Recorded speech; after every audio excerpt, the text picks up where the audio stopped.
Hello and welcome to Rappler Talk. I'm Gelo Gonzales. We are back with Ben&Ben, who's back with their newest single, Saranggola. A Let's go. hopeful, grateful song about friendship as it goes through life's many seasons. Guys, welcome back. It's your third time. Hey, yes. Welcome! Hello, Rappler. Hello, man. Hello, Okay, Channel. how are you guys feeling tonight? We're good. We're very excited to play tonight. Nandito tayo ngayon sa Jess and Bats and we're about to play our set.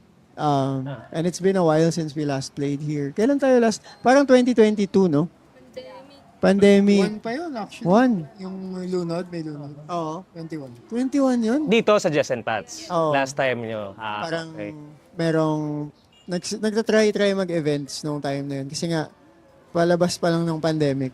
So, nakamask pa lahat. Nakamask tayo na nung tumugtog tayo Oo. dito, di ba? So, yun. And this is a very special place as many music lovers know because Yeah. it's a very tight-knit community who goes to watch Okay. shows here sa Jess and Pats noon pa and hanggang ngayon. And so, we're happy to be here. Is it your first time performing the new song in a public setting? No naman. Not in a public setting, but I think in a setting that's this intimate, definitely. So we're excited to play. And also, we're doing a different version of the song tonight Okay. because we usually play in a full band setup. But for tonight, it's more of like an intimate acoustic setup. Okay. So kahit kami maninibago, pero Let's talk more about the song. Where did the idea for the song come from? Was there any recent experience that, okay, I want to write about friendship right now? I think, ano siya eh, it's not one particular experience. Pero I think as we approached our eighth year of existence as a band, so 8 years na kami as a band, Yeah. which to some it's not that long yet, but to others it is. And for us, it's been 8 like solid, a roller coaster of relationships and friendships and milestones na years. And we just realized that we wanted to write about our journey so far. And I think, kanina nga, Andrew mentioned na you often celebrate shared memories together when you know that a person is like, kunyari, usually mga, narinig mo nga siya kadalasan sa eulogy, sa funeral, na parang doon mo lang sineselebrate yung tao or mga tao. Pero sa amin, gusto namin siyang baliin in a way na habang buhay kaming lahat at habang solid yung samahan at habang nagse-celebrate kami ng milestone, we want to be able to be present in that moment. And what better way to celebrate than to write a song about it? So it's almost like an 8th anniversary song. Medyo, Yung dating actually. na. Yeah, actually, yung ano, 8th anniversary song siya. And it's one of the very first few times na ginawa namin siya. Kasi a lot of our songs are about personal experiences, yes, but it's not usually about yung samahan namin. So, ito talaga, it's a very special moment kasi tungkol siya sa friendship namin, Sham. Bakit Saranggola? That imagery. Actually, ngayon na tinatry kong i-recall, hindi ko talaga din alam kung bakit. Like, You know what else you can't recall? Marirecall mo pa ba yung the last time you played with a kite as a kid? naalala. Nalala niyo? Sa BGC, nung wala pang buildings. Grabe, galing. Nung hindi pa BGC yung BGC, nung Fort Bonifacio pa lang siya. Papalipad. Pero, so hindi mo maalala. Hindi ko rin maalala eh. Maybe it's just a magical moment kasi as a kid, di ba? Parang flying a kite with your Oo. friends. Is that it? Feeling ako na nag-feel in eh, no? Feeling ko it was a feeling. Oo. Na ganun. Mm. Na parang, well, eventually, if I would trace it back to the inspiration of the song, it's really that eh, yung moment na, whether it's magpapalipad ka ng saranggola or maglalaro ka sa labas and then pag maggagabi na, kailangan mo nang umuwi. Mm. Di ba minsan, parang may konting, kahit na bata ka pa yun, isa sa mga first experiences mo na parang sana hindi pa matapos, parang medyo bittersweet ganun. So, I think I wanted to capture that feeling in a song. And so, maybe that's why it became Saranggola. And then, it became a metaphor not just for that specific memory that a lot of us share in our childhood. Pero even sa magkakaibigan, even with our story, and even surprisingly with a lot of uh, circle of friends na stories ngayon. Kasi parang first time ko makakita ng yung mga graduation kino-correlate na sa Saranggola ngayon. So, it's pretty cool to see that. But for us, it really was, I guess, as you put it, Gelo, yung emotion na um, parang magagabi na, tas uwi na. And then, yun, di ko rin maalala talaga fully kung bakit naging Saranggola. Para siyang, alam mo yung panaginip na hindi mo maalala. Para siyang ganun. Saka, and always that golden hour, di ba? Na parang dapit hapon na parang ang lungkot na natapos na yung araw. You're parting ways with your friends, di ba? And although it does have a very hopeful sound, right? But even then, you described it in the press release kan parang it's also about inevitability of growing apart. But why does it still sound so hopeful in spite of that? I think it's our general approach to life and music to be able to infuse it with hope. I don't know. I think it's just every time we write songs, even some of our like sad songs na kunyari yung Katang Isip, kahit na malungkot siyang kanta. Ano siya pagpapakinggan mo yung dulo, di mo rin gets kung bakit, pero parang hopeful pa rin siya, no? Dahil yung outlook namin in music and in life really seeps through the art that we do, which is no matter how dark or difficult your face is in, there's always, as cliche as it sounds, but it's very important to share today, there's always the presence of hope in every storm, kumbaga. And it doesn't always have to be a storm though. Parang, yun nga, minsan, kunyari, hindi naman storm yung orange yung sky. Actually, maganda nga siyang pagmasdan yung sunset, yung golden hour, diba? Pero, even in that, parang you see that there is a hope to be celebrated in a way. Kayo ba? Ano bang palagay niyo? Siya? I think it's hopeful because there's always that hopeful thought you have whenever you lose someone or something na I just wish I had more time with this person or I just wish I had more time with this thing. And I feel like the hopeful thing that we're trying to convey is you do have more time with literally every person around you right now. Parang now is that moment to spend with the people you love and parang you don't have to wait for anything else. And now is the time that you were hoping for in the future.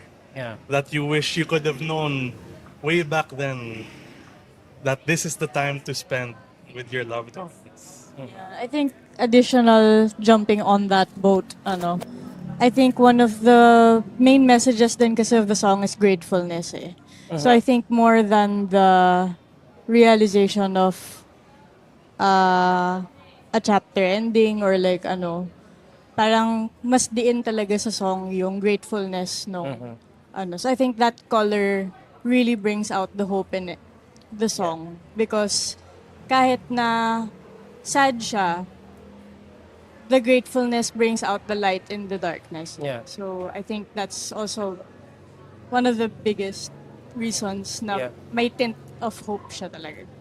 Almost like even if people grew apart, you can still be grateful for the moment that you shared with that person, like that span of time, right? Yeah. Okay. You also said that this song kind of goes back to your earlier sound. Yeah. Was that a conscious decision to let's revisit our earlier sound? I mean, we're being nostalgic with the theme of the song. Yeah. I think it was, we didn't talk about it. Parang natural instinct lang. And it's one of those moments in where nade-display talaga yung trust namin in each other in a musical sense or in creating na parang the song is about nostalgia. The song is about our friendship.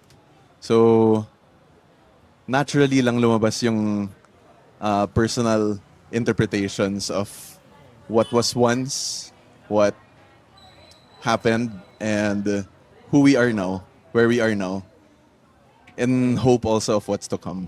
Alright. I think maganda rin yung nasabi ni Andrew when we were talking about it. Na if you listen to our past 2 albums, including this album we just released actually, we've been trying also to explore what other sounds we are passionate about. And so like we've been trying exploring different genres, blending different genres. And in this song, even if it does kahit unintentionally go back to our roots, makikirinig mo rin sa kanya in a way yung pagka-infuse ng lahat ng natutunan din namin over the years. Like in production, in it's very subtle but it's there. So We talk about your roots, and then you talked about the future and an evolution, diba? How would you describe your evolution in these past 8 years, and maybe in the next 2 years, 3 years, how do you see it evolving further? Same but different. No, I think like ako reflecting on how we were over the years. Parang it's so funny because though ang daming nagbago sa amin personally and sound-wise, parang we've all stuck to our cores. Parang kung ano kami dati, ang laking parte nun yung nagstay through on all of these years. So, kaya siya same but different kasi I just feel like there's a comfort in being with people who are also so sure of themselves and so sure of who they are. Yeah. And to be part of a group also that is so sure of who they are also as a band. Na parang ang clear ng identity namin sound-wise. Na in that comfort, there is an openness to break it and come back home. Parang it's so, medyo natural siya. So I hope that in the next 2 years, we will continue to grow in whatever ways, but also still stick to our roots. You know? Oh, another way of saying what Andrew just put beautifully would be, I think the way that we've grown is we never abandoned our past selves. We just every time we would find ourselves changing in one way, we still include our past in it, and that's how we choose to grow. Because sometimes and people have different approaches. Like iba, leave your past behind. Parang iwanan mo na yung kung sino ka dati kasi ito na yung bagong ako, yung 2.0, 3.0. Pero sa amin, we always choose to honor everything we've been through. And that even goes down to the sound. Parang, and when for example, we craft a set list, we never not play our older songs. We always include them. Of course, it's hard to include everything, especially if you're just given sometimes 45 minutes. But we always make sure to play a good mix of our older stuff and the new stuff, and sometimes even the stuff we don't get to play often. Kasi I think they're all part of our growth as a band. Yeah. Okay. We were talking about hope earlier, right? Yes. And you guys were a big part of the Pink movement from a few years back. And I think those from the Pink movement would say there's some hope right now because of the two senators winning, right? Bam and Kiko. So I guess I don't have questions about that. I'm just saying that you guys were part of the Pink movement back then. Solid. Maybe you wanted to Solid. cheer or something. Let's go! Yes, let's Hey! Amen. Grabe talaga. yeah. Hope is burning bright. I didn't know where I was going to with Oh. that, but I guess I just wanted like a cheer or something. Yes. Actually, what you were saying, like rediscovering your roots, right? That actually answered what was gonna be my next question, sana. Based on a quote that you had in the press release, it said, "It's a reflection of the years we've spent together thus far, and a reminder of the importance of every now and then going back to and rediscovering your roots." Yeah. Diba? Do you have other poignant moments or thoughts during that reflection that you said in that Dami. other moments? Nung nag-reflect kayo, ano yung insights ba? I think like there's this moment of intense sobriety na you realize that we're really growing older. And it's not something bad to talk about. They were like, I mean, like now we can laugh about it, right? But Yeah. sometimes may moments talaga you get to pause and teka lang, like our lives are really moving forward. Do you understand? Like you see your Yeah. parents, you kind of observe how they talk, and then you realize they were also like students, and so like you kind of compare, right? And so like in some way like that also made it too real for us all when we Yeah. start seeing each other like, oh, this guy is now married, diba? Like now I have a baby. So parang imagine that, like us from being college friends lang. Uh-huh. And so it hits too real, and so makes the song more extra meaningful, if you know what I mean. Yeah, yeah. Actually, I'm amazed. Like 8 years, right? And it's a nine man team. Baga, diba? Parang, what is the secret to staying strong? I mean, that's a big band. And yun, ano yung secret doon na ano kayo? I think, we have, Zero roster change, right? yes. The entire way to, oh. We have many the secret different to that? answers. We have many different answers to that. Pero probably one of the things that sums it up is you really need to take care of and value relationships and friendships. Kasi ano siya eh, yung relationship goes beyond logic sometimes. Like when things are difficult, sometimes logically it's easier to just like give up on the situation. Or sometimes kapag masyado ka ring masaya, parang minsan nakakalimutan mo rin kung ano yung mahalaga. Pero pagka pinahalagahan mo kasi yung samahan at yung relationship ng bawat isa, feeling ko you know what to prioritize, and you know that may kasabihan na na if you want to, sa Mufasa to, sabi ni Rafiki, if you want to go fast, go alone. But if you want to go far, go together. So I think we've always been a big believer in that. That's great. Diba? Group hug.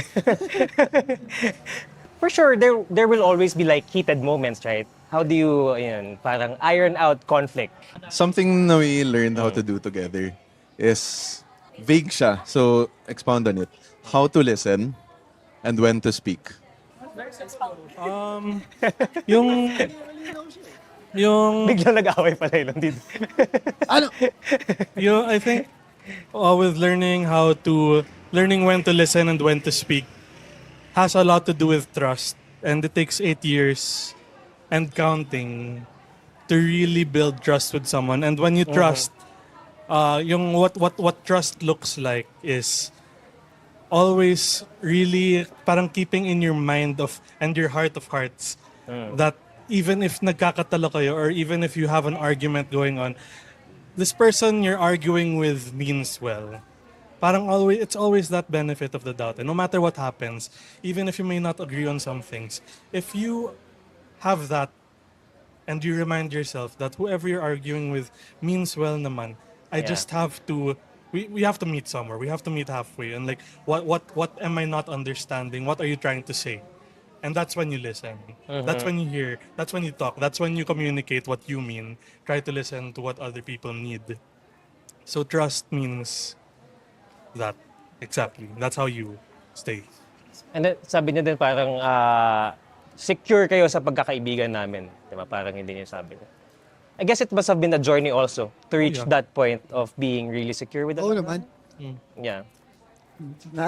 Naalala ko yung sino pa yung kwento nung first rehearsal natin. Sige si Agnes.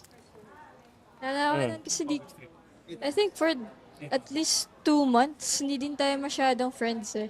Like, not friends at all. Oh, sige. I think, I remember the very first time na kinausap kita, Jam. It was a gig sa, parang yun, the gig. As in, it took us like, a couple of months para kausapin yung isa't isa, and I think yung trust na yon lalo pa siyang nabibuild lalo na nung naging magkakabahay pa kami for like 2 years na pandemic. And then dun mo kasi talaga makikita lahat nung good and the bad and the good and the bad of everyone. And I think after nun, yun yata yung pinaka nag-seal talaga na friends ko na talaga to for life kasi alam ko na lahat ng mga ginagawa nila sa buhay. Masyado na kayo Alam niyo yung mga sikreto. Masyado na kayo maraming alam Hindi tungkol na sa to akin. pwedeng Hindi mawala sa... magkaiba-hiwalay. Kailangan. Di na. Hanggang dulo na to. You know too much. Siyam hanggang dulo. No? And then, I mean, let's talk about your fans. How would you describe your relationship with the Liwanag, right? Do you think that's also a kind of friendship? And how does it feel to have sustained and nurtured this kind of fan base nga you have for those 8 years? Sige, ako. I think I can start, Yeah. tapos mag-jump in na lang kayo. I would say na yung relationship namin with our fans is like, we kind of grow up together. In a sense. Like kanina, nung kite flying session namin, meron akong na-meet na, so bad with this. Meron akong na-meet na sinabi niya sa akin na she's been listening to us since 2015. Wala pa ako hindi pa ako official member ng band nun. And now, and kanina she was saying na, I'm so happy to have met you na, nag-work na ako, ganito, ganyan. It's nice. I would say na, meron yung mga may mga fan groups na very active at one point kasi may time pa sila, and then makikita mo na like unti-unti silang medyo less active on social media, but that's because they're also working na, and it's nice na at least sa part na yon Na-busy na.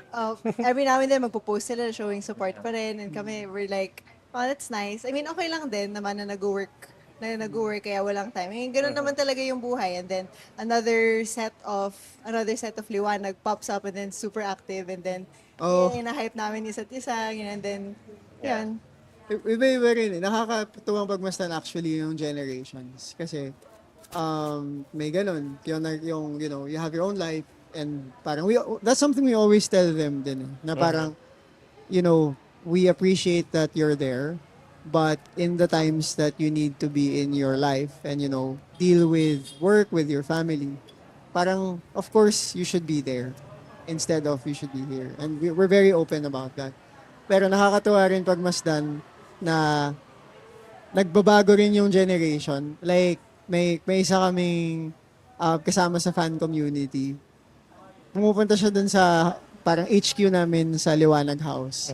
Tapos sobrang bata niya. Siguro nagsimula siyang sumabaybay. Siguro mga 16 or 17 siya. Tapos literal yung mga kasama niya, pinagpapaalam pa siya sa mami niya. Pagka kunyari manonood ng gig, syempre, kailangan ipaalam. Tapos parang, hindi ka pa pinapayagan eh. So, hindi ka pwedeng munang sumama. Tapos parang, sige na, tawag. Tapos bini-video call niya yung mama niya. Tapos nagpapaalam. Nakakatuwa rin eh. Kasi, in a way, when we witness like different generations listening to our music, I think that's always amazing. And, especially, sometimes, we see even like 5-year-olds and 4-year-olds na parang kabisado nila yung songs.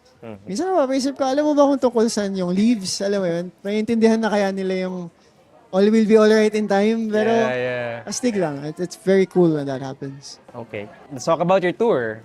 You've been doing this for 8 years, paulit-ulit, 8 years. But how excited are you to do this project? We're very excited kasi I think the last time na we did parang an album tour was during the first album that was like 2019. And then ngayon, to be able to do it again with this kind of team and this kind of experience na after all these 8 years, parang feeling ko mas batak na talaga yung samahan naming lahat. Not just the band, but our whole team as well. Sobrang excited ako na maranasan siya ng mga Liwanag outside Manila, yung concert. Kasi parang ang dami naming fans na nag-message sa amin na parang they also wanna experience yung, we usually like do talaga yung mga concerts here in Manila. Pero ngayon parang excited kami na i-bring siya outside pa ng Philippines. And exciting din kasi hindi lang siya basta concert lang. Meron siyang story. We're excited to share yung story ni Liwanag, yung mga pagdadaanan niyang journey through our music. And sobrang saya kasi hindi lang siya music, it's also like merge siya ng animation and the lights and everything talaga dun sa concert. Sobrang proud kami kasi pinaghirapan yun ng bawat isa sa amin and yung mga nakakolaborate pa namin all throughout this uh, months of preparing for the album. So yeah, exciting and sana mas madagdagan pa yung mga tour cities namin. Excited talaga kami na i-share sa mga liwanag. What's your dream tour city? Oh, dami iba.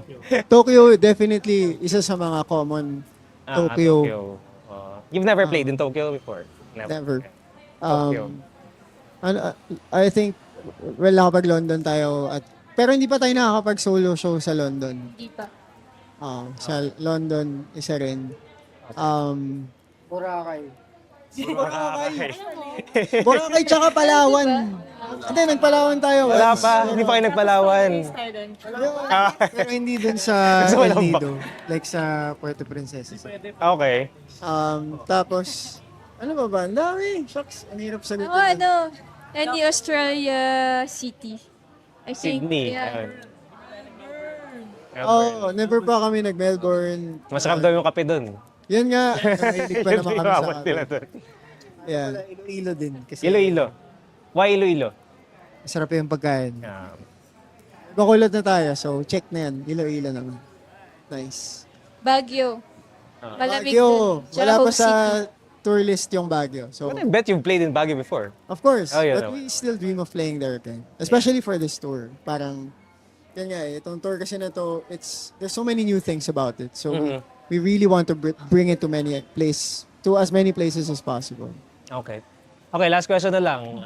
Balik tayo dun sa 8 years. Is there anything you'd want to have done differently?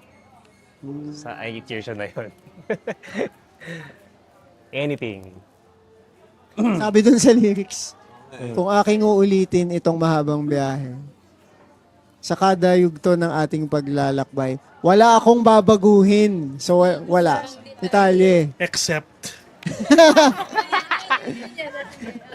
May exception. ako, I wish talaga nung early days, nagpahaba rin ako ng buhok tulad nyo. Parang medyo masyado ng late ngayon eh. Pero not to this length. Parang,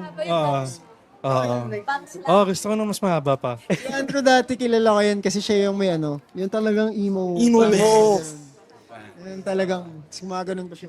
Black as my soul. Yan. Nagbabalik kay emo ngayon, may emo night Manila. Ano pa? Ano pang mga... Masasakit na yung likod ng Wala mga akong nanonood. babaguhin except, mukhang wala talaga. Wala talaga. Alam mo ako, who always likes to change things. Wala. Ay! Tama yung lyrics. Tama. Buti na lang. Doon pala, sinagot pala ng lyrics. Buti na lang. Tama yung lyrics ng Ben&Ben. Okay guys, thank you. Salamat. Thank you again. Thanks, Always a pleasure to Salamat. have you. And thank you, Rappler, for always being there. Guys, Ben and Ben. And if you guys want to talk more about music, musicians, download the Rappler app. Thanks for watching.